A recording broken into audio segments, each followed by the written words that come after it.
Sa pagdinig ng Senado, muling umigting ang diskusyon hinggil sa kredibilidad ng mga testigong tinaguriang 18 kargador na umano'y naghatid ng mga maleta ng pera para sa iba't ibang personalidad sa politika at iba pang sektor. Mariing kinuwestiyon ang pagkakakilanlan at pagiging mapagkakatiwalaan ng mga testigo. Iginiit na hindi sapat na iharap lamang sila sa isang komite nang walang masusing pagsusuri sa kanilang background at integridad. Binigyang diin na ang bansag na 18 Marines ay maaaring magbigay ng impresyon sa publiko na sila ay mga huwarang dating sundalo, gayong hindi naman lahat sa kanila ay dating kasapi ng Philippine Marine Corps. Higit pa rito, sinabing mahigit kalahati sa kanila ay umalis o natanggal sa serbisyo dahil sa iba't ibang paglabag, kabilang ang pagiging absent without leave o hindi otorisadong pagliban sa tungkulin. Ayon sa argumento, mahalaga ang kredibilidad ng isang testigo sapagkat nakasalalay dito ang paniniwala ng publiko sa kanilang mga alegasyon. Dahil dito, tinutulan ang pagtawag sa kanila bilang mga bayani.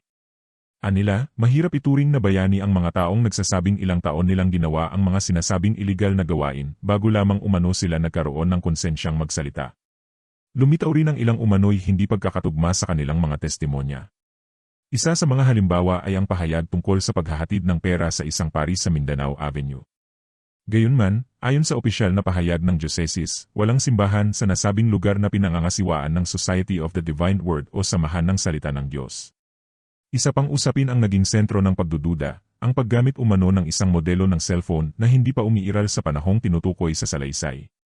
Ayon sa testimonya, mayroon ng iPhone 16 noong taong 2024.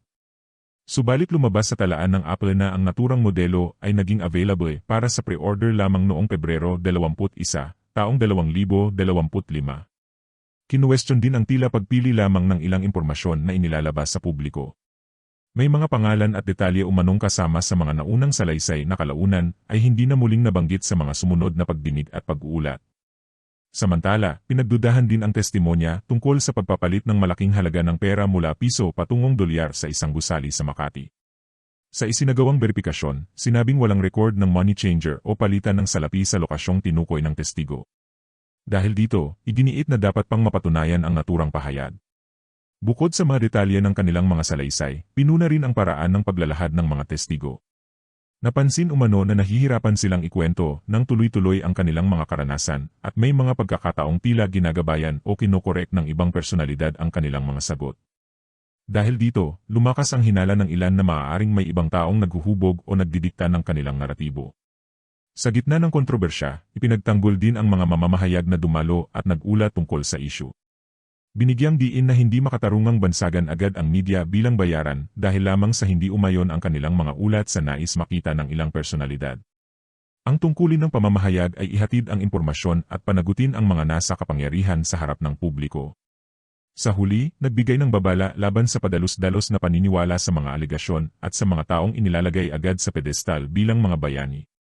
Ang panawagan ay maging mapanuri, suriin ang mga ebidensya, at huwag basta magpadala sa mga mabubulaklak na pananalita o sa mga palabas na maaaring makaapekto sa paghusga ng publiko.